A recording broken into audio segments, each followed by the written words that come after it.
Queridos, nesse tempo de avivamento, nessa última mensagem dessa série, eu quero compartilhar com vocês sobre a busca pelo avivamento. Nós já vimos o que não é avivamento, aquilo que atrapalha a vinda do verdadeiro avivamento, mas hoje eu quero compartilhar com vocês sobre a busca pelo avivamento. A gente viu que avivamento é coisa de Deus. É coisa de Deus. Alguns poderiam até pensar, mas se é de Deus, então Deus que vai promover. Mas nós vamos ver que nós precisamos também buscar. Nós precisamos clamar por esse avivamento. E para isso eu convido os irmãos a lerem comigo um texto que está lá no livro do profeta Abacuque. Se você está com uma Bíblia impressa, talvez, né? E se você não lê muito, talvez fale, onde que está Abacuque na Bíblia, né? Está lá no Antigo Testamento. Jonas, Miqueias, Naum, Abacuque. Aí, daí você pode se localizar melhor. Você está com o celular, fica mais fácil também. Ou se você quiser, você pode acompanhar aqui. Tá? A gente vai passear um pouquinho no livro desse profeta Abacuque, mas eu quero ler com vocês apenas um versículo da palavra de Deus para a nossa meditação de hoje. Abacuque capítulo 3. É quase aí já o final de Abacuque, é o último capítulo. Abacuque capítulo 3, versículo 2. Nós vamos ler a palavra de Deus aqui nesse versículo para a edificação da nossa vida e que Deus fale ao nosso coração. A palavra de Deus nos diz: Senhor, tenho ouvido a tua fama e me sinto alarmado. Aviva a tua obra, ó Senhor, no decorrer dos anos, e no decurso dos anos, faze-a conhecida. Na tua ira, lembra-te da misericórdia. Vamos orar? Senhor, nós lemos a tua palavra. Deus, ela é um tesouro inesgotável, porque o Senhor é um Deus eterno. O Senhor é um Deus grande, e quanto mais buscamos o Senhor, mais o Senhor se revela a nós. Mais conhecemos do Senhor, mais conhecemos da tua bondade, da tua misericórdia, mais conhecemos do teu amor, Senhor. Nessa manhã nós lemos a tua palavra, nos debruçamos em cima dela e pedimos, ó Deus, vem e fala conosco. Queremos ouvir a tua voz. Queremos receber o recado do teu trono de graça. Fala ao nosso coração. Me coloco nas tuas mãos, Senhor, reconhecendo que eu sou falho e imperfeito, mas pedindo que o Senhor use, Deus, esse vaso de barro, para que eu possa transbordar na vida dos meus irmãos, para que o Senhor fale através de mim na vida dos meus irmãos. Usa-me nessa manhã, para a glória do teu nome e edificação da tua igreja, em nome de Jesus.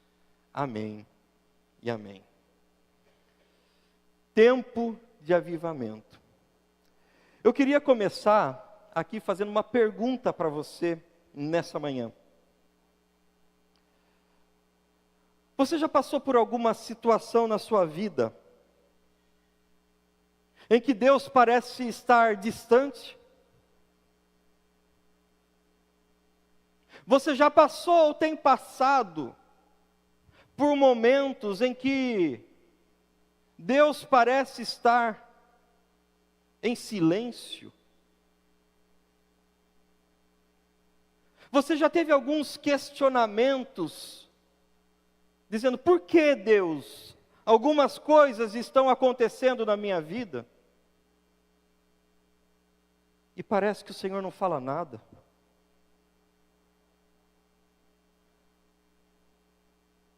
Por que algumas coisas ruins?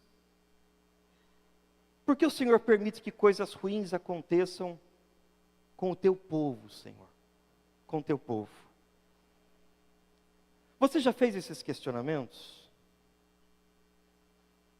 Eu já fiz. Eu já fiz.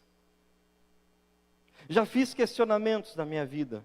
Por que que algumas coisas ruins acontecem? Por que parece que em alguns momentos da minha vida, ou em alguns momentos da história, parece que Deus está em silêncio? Eu já fiz esses questionamentos, e eu acredito, não precisa ser profeta para dizer que eu acredito que a maioria de nós já pensou, já questionou sobre todas essas coisas. E essa pergunta, ou essas perguntas, são as perguntas feitas pelo profeta Abacuque. O profeta Abacuque, essas perguntas são as perguntas do livro do profeta Abacuque. E a gente pode ver isso já no começo do seu livro. Olha só, a partir do versículo 2, ele fala: até quando, Senhor? Até quando clamarei pedindo ajuda, e tu não me ouvirás? Você já perguntou isso? Olha uma outra pergunta que ele fala aqui, bem no começo, já abrindo o seu livro. Por que toleras, Senhor, a opressão?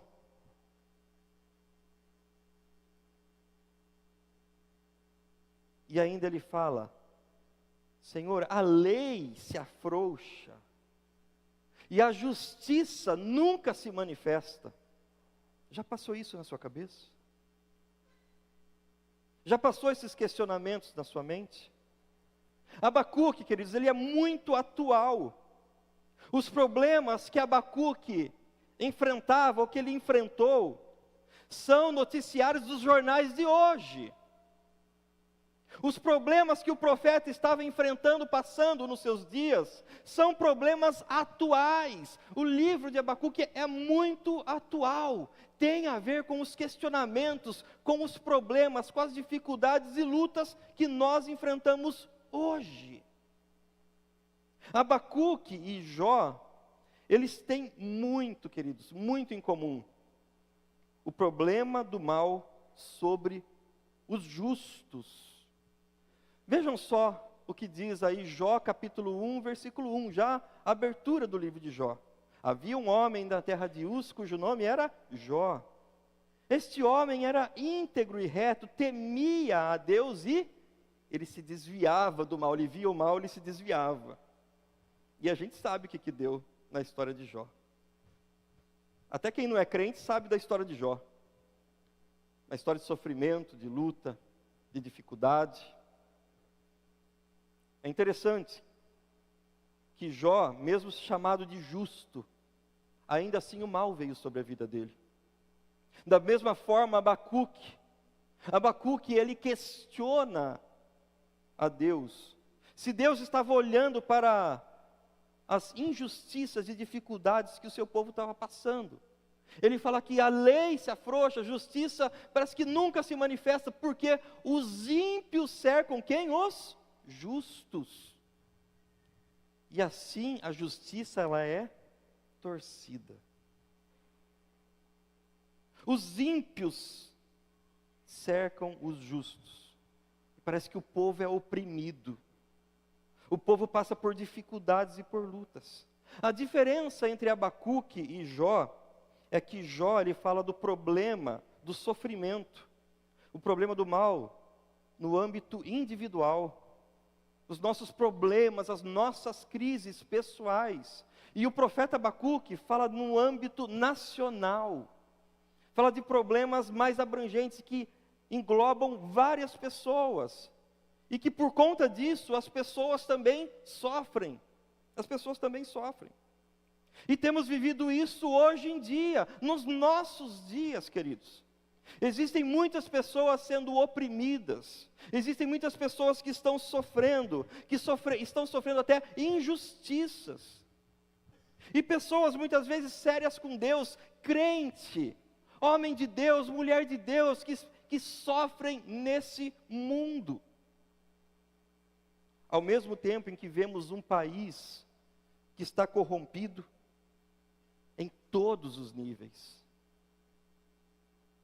Nós vivemos numa nação, queridos, em que todos os níveis da sociedade, pense em todos os níveis, todos os níveis estão corrompidos E aí vem uma pergunta para nós. Por que tudo isso?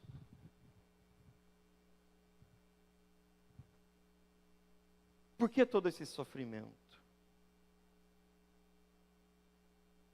E a gente começa a questionar a bondade de Deus. E a gente começa a questionar a justiça de Deus. E alguns chegam a questionar até o caráter de Deus. Por que tudo isso?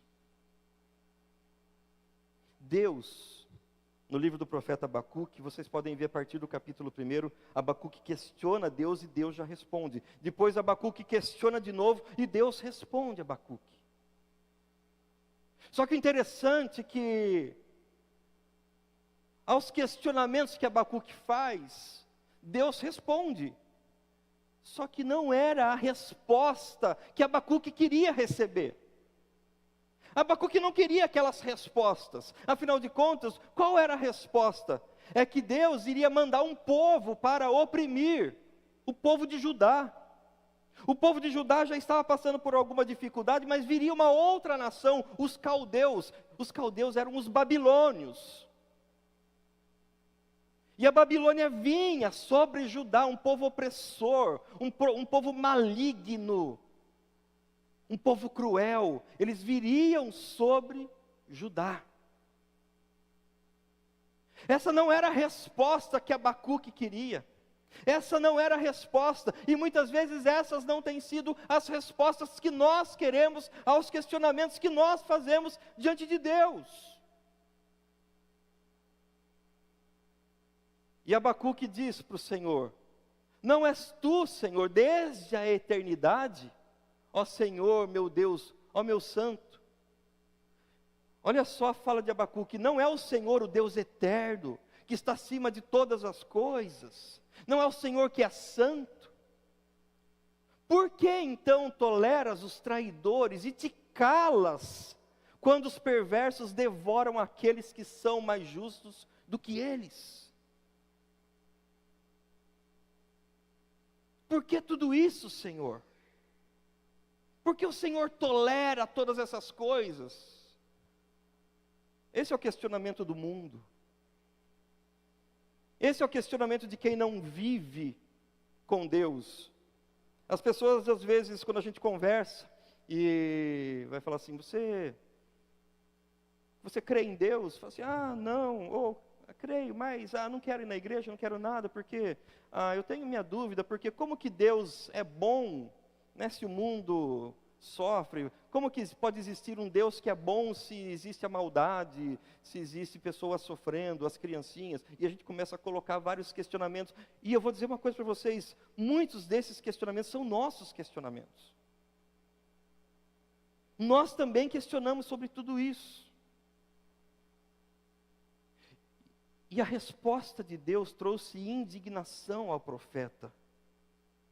O profeta se indignou: Senhor, não és tu desde a eternidade? Por que o Senhor então tolera todas essas coisas, todo esse mal? Muitas vezes nós fazemos coro com o profeta, nós questionamos a justiça e a bondade de Deus, nos unimos ao profeta nos nossos questionamentos. Olhamos para os lados e só conseguimos enxergar injustiça, corrupção, maldade, violência. Nós vamos olhar para as nossas casas, elas estão cercadas com cerca elétrica, com concertina, com sistemas de alarme, pessoas procurando condomínios, pessoas sempre com medo. Por quê? Porque a violência está aí. Nós vivemos um caos social. Moradores de rua, a justiça torcida, corrupção, em todos os níveis. A gente só olha muitas vezes para Brasília, a gente só olha para os altos níveis, mas a corrupção está no nível mais baixo, lá em cima que aparece mais, porque é a ponta do iceberg. Outro dia, conversando com uma irmã da igreja, ela falou: pastor, a gente fala dessa corrupção, mas a corrupção chegou na minha escola. Ela é professora de uma escola de educação infantil, professora de uma escola de educação infantil.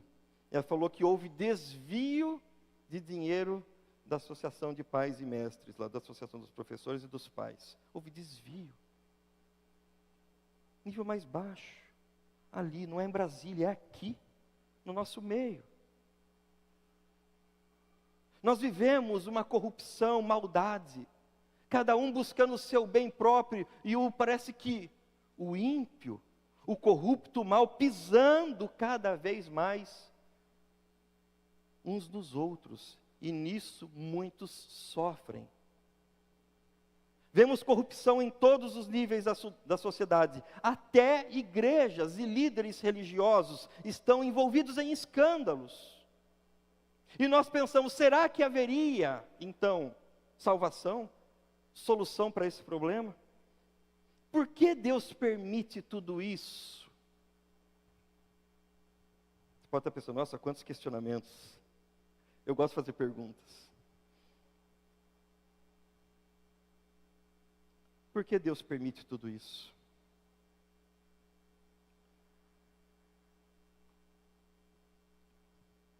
C.S. Lewis, no seu livro O Problema do Sofrimento, C.S. Lewis diz que Deus sussurra em nossos ouvidos por meio de nosso prazer. Fala-nos mediante a nossa consciência, mas clama em alta voz por intermédio de nossa dor. Este é o seu megafone para despertar o homem surdo. Deus está gritando em alta voz para despertar um povo que está surdo, um povo que não está ouvindo e que às vezes não quer ouvir. E as respostas que Deus dá ao profeta são respostas que ele não queria ouvir. E as respostas que Deus dá para mim e para você, muitas vezes são respostas que nós não queremos ouvir. Por quê? Porque Deus está gritando para falar conosco.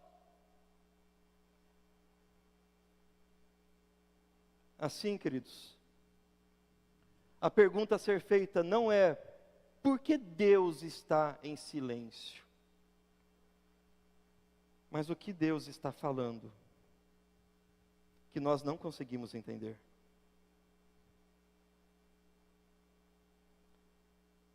Deus não está em silêncio. Muitas vezes a gente se faz de desentendido para não entender o que Deus quer falar com a gente. Deus, deixa eu dizer uma coisa para você, Deus não está em silêncio diante da sua dor. A pergunta é, o que Deus está falando que a gente não está conseguindo entender? Olhando para o texto, Deus não permitiu que os caldeus, que eram os babilônios, viessem para executar juízo e castigo diante do povo de Judá. Não era esse o desejo de Deus. Eu vou castigar o povo de Judá. Deus não está preocupado em castigar. Da mesma forma, Deus não tem permitido que eu e você sejamos afligidos para nos castigar. Como se fosse uma lei de troca com Deus. Eu faço coisas boas, Deus me abençoa. Eu piso na bola, dou uma pecadinha aqui, Deus solta um raio na minha cabeça. Não! Deus não trabalha dessa forma. Mas por que muitas vezes Deus tem nos afligido? Não é para nos castigar, não é para executar juízo sobre mim e sobre você ou sobre o seu povo. Mas Deus tem permitido a aflição para que nos voltemos a Ele. Não a uma religiosidade ou espiritualidade superficial e midiática. A gente está acostumado com uma religiosidade midiática. A gente olha no Instagram, nas redes sociais e fica lá, olha só isso e aquilo, é a mídia e tal.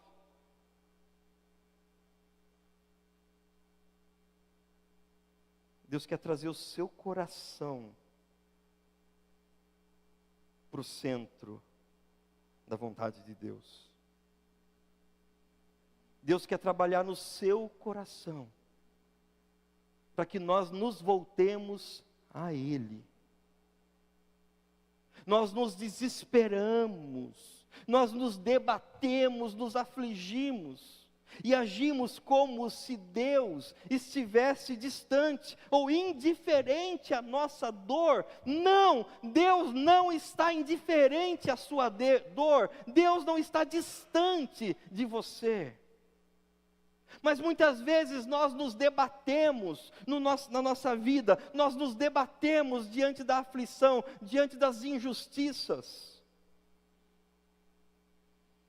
E Deus responde a Abacuque a isso, porque Abacuque estava se debatendo, Abacuque estava afligido.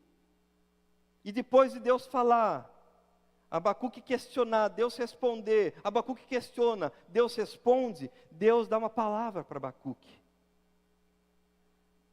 E ele fala: o Senhor, porém, está no seu santo templo, cale-se diante dele toda a terra. Deixa eu abrir um parênteses aqui, meus queridos, esse versículo talvez seja um dos versículos mais mal interpretados da Bíblia. Algumas pessoas pegam esse versículo para falar assim: nós temos que estar em silêncio na casa de Deus, não pode haver nenhum barulho, cale-se diante dele toda a terra, porque Deus está no templo. Não, não é sobre isso que esse texto está falando. Não é sobre isso. O que Deus diz tem a ver com os questionamentos do profeta e com os nossos questionamentos também, porque fazemos coro com o profeta. Deus diz: o Senhor está no seu santo templo, por isso cale-se diante dele toda a terra. O Senhor está no seu trono, o Senhor está no controle de todas as coisas. Por isso se aquiete. Aquiete seu coração, o Senhor não perdeu o controle. Aquiete a sua alma. Sossega o seu coração. O Senhor permanece no seu templo. O Senhor permanece no trono. O Senhor permanece reinando. Se aquiete. O Salmo 46, ele faz coro com esse versículo. E o Salmo 46 fala justamente sobre isso. Ele fala que ele põe fim à guerra, quebra o arco e despedaça a lança. É o Senhor que põe fim à guerra. E aí o salmista fala: aquietem-se e saibam que eu sou Deus. Sou exaltado entre as nações, sou exaltado na terra. O Senhor dos exércitos está conosco. O Deus de Jacó é o nosso refúgio. Uma tradução possível é esse aquietem-se. E eu poderia até observar, diante do texto de Abacuque também, esse aquietem-se, uma tradução possível do hebraico: parem de se debater, parem de lutar. Aquieta o seu coração. Aquietem-se e saibam que eu sou Deus. Eu estou reinando. Eu estou no controle. O Senhor está no seu santo templo. Se aquiete. Ele põe fim à guerra. Ele quebra o arco e despedaça a lança. A palavra final é do Senhor. Deus não perdeu o controle da situação. Por isso você pode descansar. Por isso você pode se aquietar. Diante, queridos, dessa resposta de Deus aos questionamentos de Abacuque.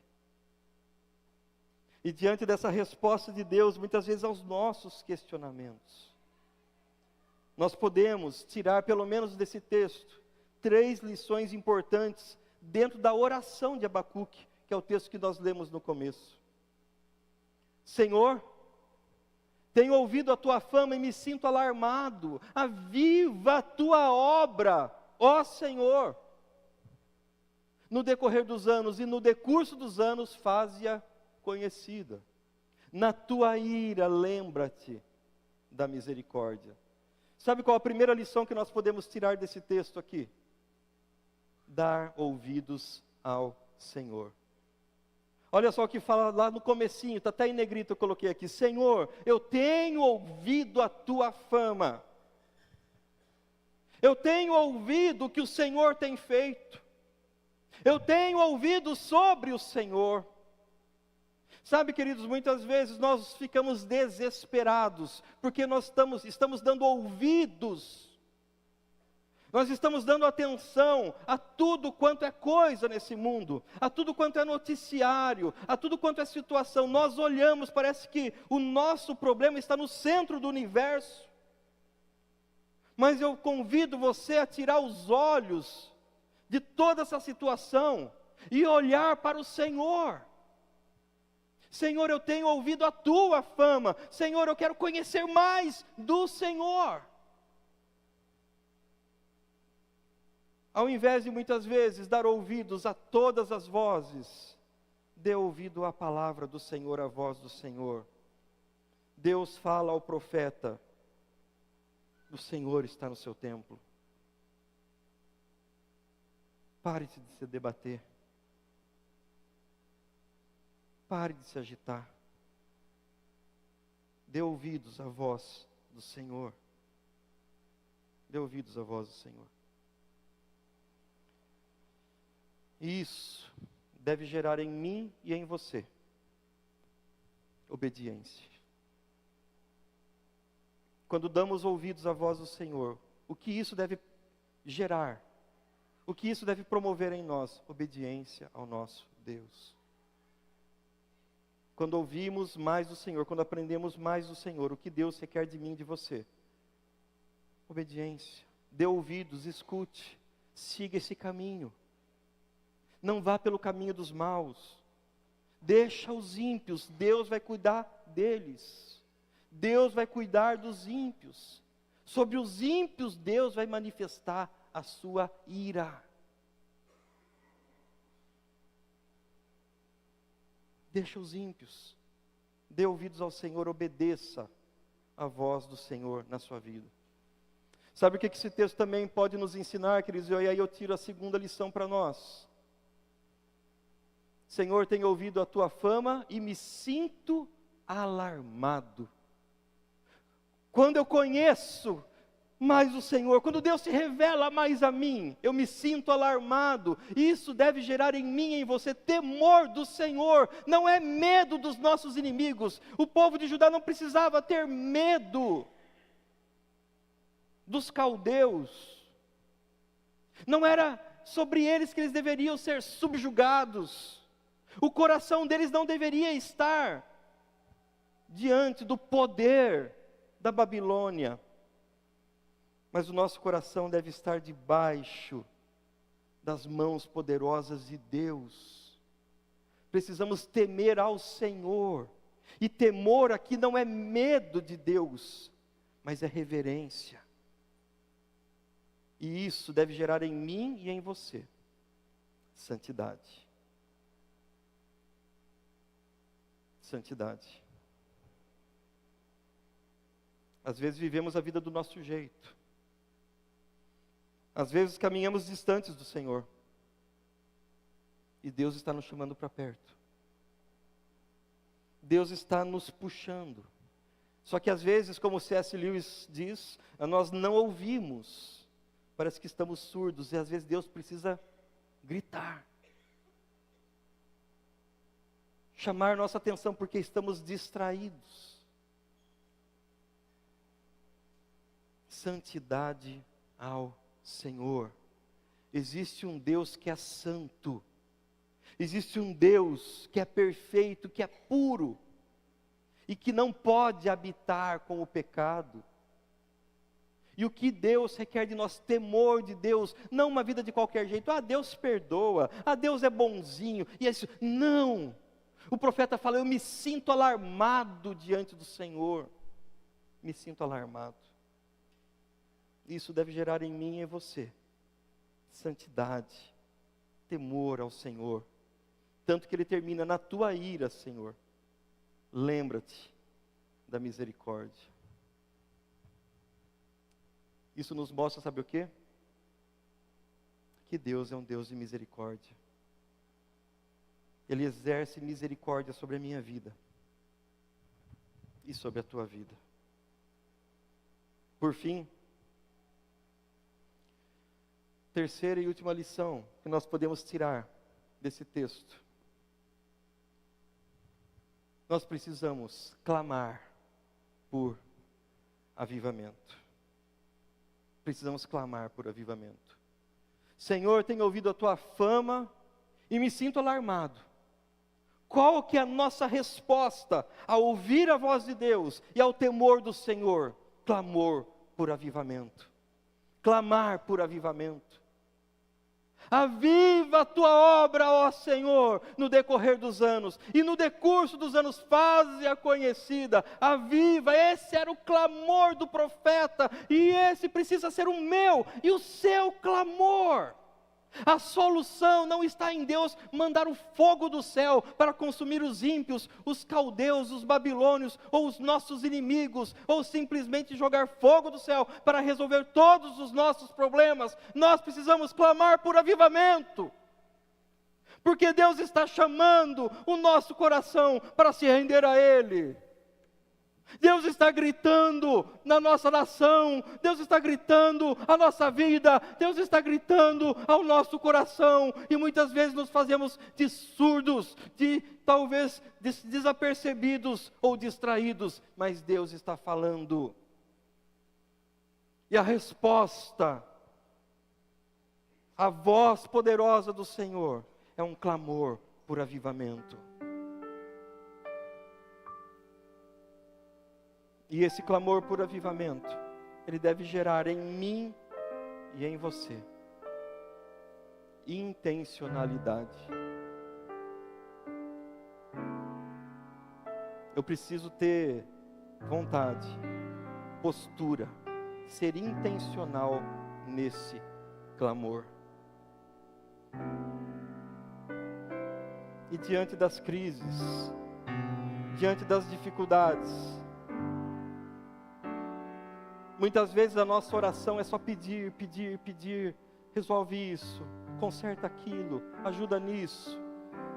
E às vezes a gente se esquece de ser intencional e falar: Senhor, aviva o meu coração, aviva a minha alma, aquece o meu coração.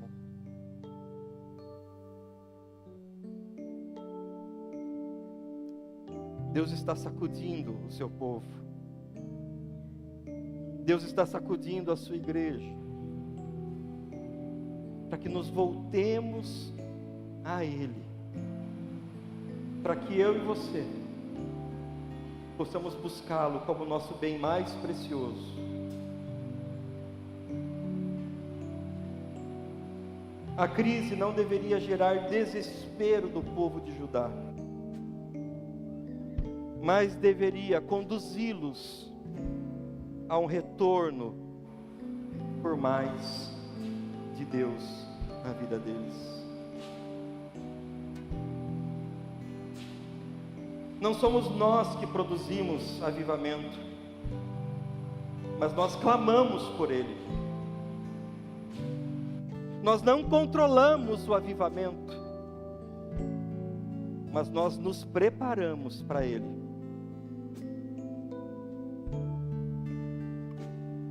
O profeta, queridos, ele começa o seu livro, o profeta Abacuque, ele começa com questionamentos, com dúvidas, com uma crise profunda, diante de tantas coisas que estavam acontecendo. Mas depois de Deus falar ao seu coração, Ele conclui com uma declaração de confiança.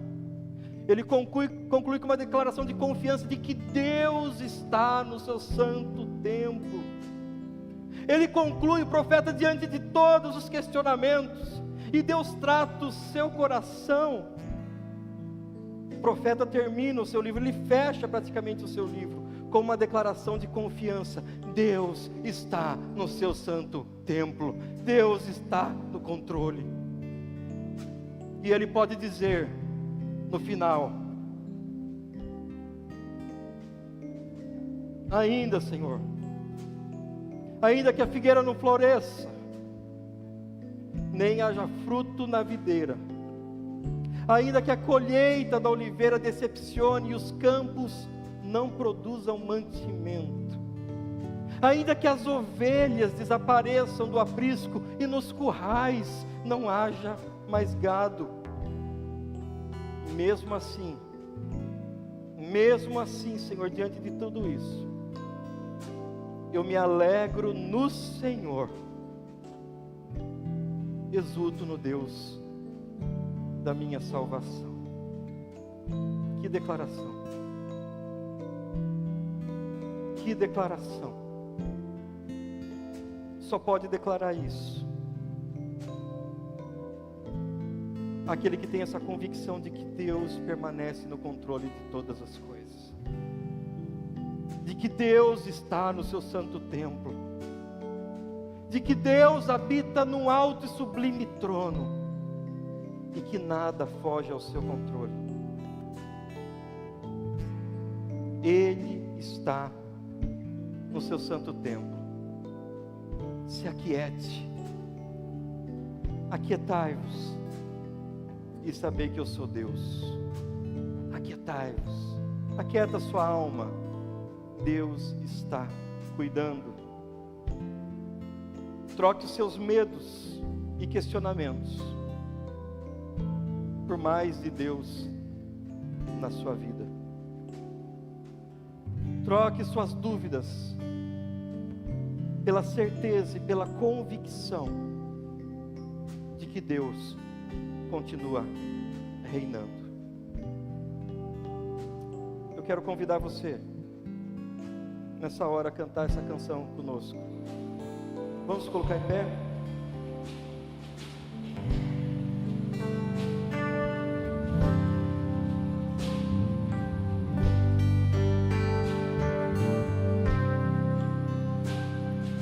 Lindo Senhor, mestre oleiro, eu sei que tens a minha vida em tuas mãos, moldando-me com tua perfeição.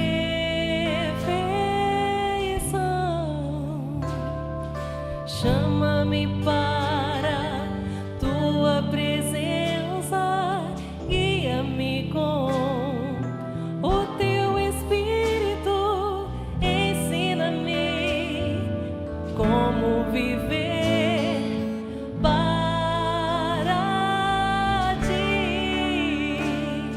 Estou cativado por teu chamado, eis-me aqui, ao teu lado eu quero estar. Guia-me, Senhor, toma-me, molda-me, usa-me, enche-me, minha vida entrego a ti, oleiro.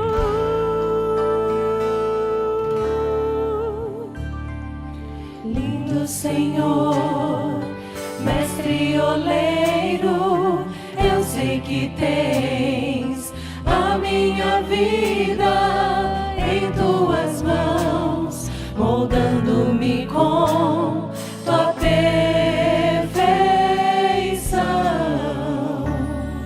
Chama-me para tua presença, guia-me com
porque nós falamos que precisamos ter intencionalidade. Precisamos ser intencionais naquilo que nós fazemos, o nosso clamor por esse avivamento. Eu não sei a história da sua vida, mas talvez você esteja se debatendo e agitado diante de algumas circunstâncias que têm ocorrido na sua vida. Talvez você esteja com o coração agitado. Talvez você esteja se debatendo diante de problemas, situações que parece que você ora e parece que Deus não está falando. Parece que Deus está em silêncio. Eu quero orar com você. E se você se sente agitado e você parece que tem orado e feito os mesmos questionamentos que Abacuque, eu quero chamar você aqui à frente. Eu quero orar pela sua vida. Mas eu também quero orar com você que deseja mais de Deus na sua vida. Você também que quer mais do Senhor na sua vida. Você que